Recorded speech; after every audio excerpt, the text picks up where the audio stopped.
Hola, mi nombre es Asun Pérez y voy a presentaros el vídeo titulado Análisis de un rectificador de media onda.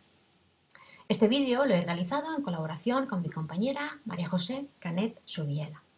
Ambas somos profesoras del Departamento de Ingeniería Electrónica de la Universidad Politécnica de Valencia. Cuando terminéis de ver este vídeo, seréis capaces tanto de analizar como de identificar un rectificador de media onda. Para ello, lo primero que tenéis que saber es qué es un rectificador de media onda. Este tipo de circuitos está compuesto por uno o por varios diodos, de manera que su característica principal es que son capaces de cambiar la onda de entrada. En este caso vamos a trabajar con una tensión de entrada que tendrá forma de seno. Aquí tenéis la ecuación de la tensión de entrada. A partir de ella podremos ver cuáles son sus parámetros característicos. Vemos que tiene una amplitud de 10 voltios y que además tiene una frecuencia que en este caso será de 1 kilohercio.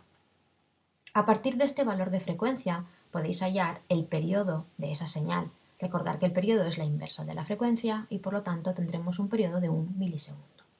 Dibujamos esta onda de manera que en el eje de ordenadas ponemos el valor de la tensión de entrada y en el eje de abscisas pondremos el valor del tiempo.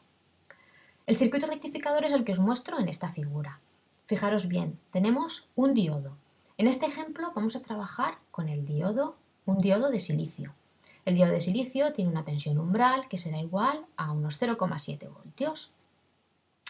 Además del diodo hemos dibujado una resistencia, que es la carga del circuito, podría ser una resistencia u otro circuito.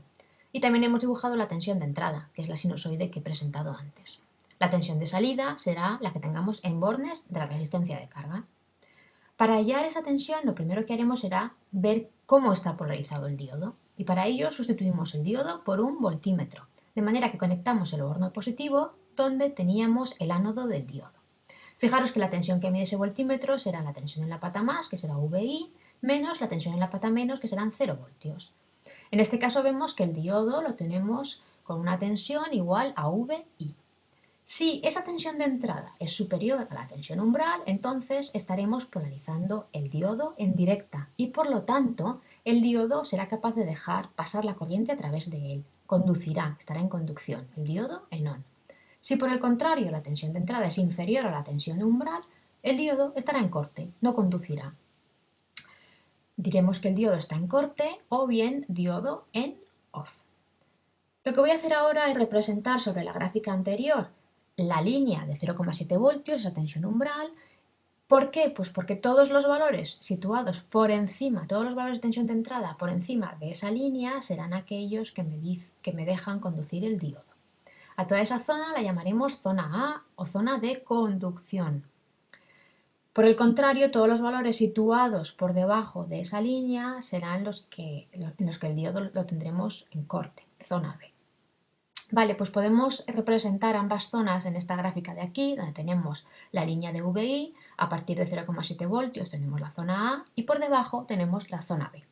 Vamos ahora a analizar cada una de estas dos zonas.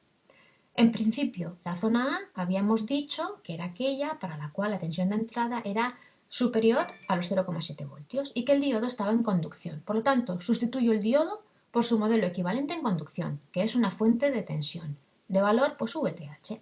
Fijaros que he vuelto a dibujar todo el circuito, he dibujado la tensión de entrada, la carga, donde teníamos el diodo, la fuente de tensión, que tendrá un valor VTH. Voy a medir la tensión de salida en bornes de la carga. Para ello me dibujo el sentido de la corriente que pasará por esa malla. Y a partir de ahí puedo ya plantear la ecuación de la malla. Esa ecuación será la siguiente. A partir de esa ecuación despejo el valor de la corriente y una vez obtenido este valor puedo calcular la tensión de salida como resistencia por corriente. En este caso la tensión de salida me da tensión de entrada menos tensión umbral. Hagamos lo mismo para la zona B. Recordar que era la zona en la cual la tensión de entrada era inferior a la tensión umbral y por lo tanto el diodo estaba en corte. Vuelvo a dibujar el circuito y donde teníamos el diodo, ahora lo que hago es poner su modelo equivalente en corte. Ese modelo es un circuito abierto. Al abrir el circuito, lo que ocurre es que ya no pasará corriente por él. Por lo tanto, la tensión de salida que tendremos en bornes de la carga será directamente 0 voltios. Al no tener corriente, la tensión es 0 voltios. Esa será la tensión que tengamos en la zona B. Vale, pues ahora vamos a volver a nuestra gráfica de la tensión de entrada. Voy a limpiarla y sobre ella dibujaré la tensión de salida. Recordar que acabamos de hallar que en la zona A la tensión de salida era igual a la tensión de entrada menos la tensión umbral y en la zona B la tensión de salida era directamente 0 voltios. Así pues, dibujo la tensión de salida en rojo sobre la gráfica de la tensión de entrada. ¿Qué es lo que hemos obtenido? Pues fijaros que en este caso, este rectificador lo que está haciendo es dejar pasar solo los semiciclos positivos de la tensión de entrada, siendo 0 donde teníamos los semiciclos negativos. Para concluir o para terminar este vídeo, podemos decir que habéis aprendido a identificar un rectificador de media onda. Este circuito dejará pasar solo los semiciclos positivos de la onda de entrada. Muchas gracias por vuestra atención.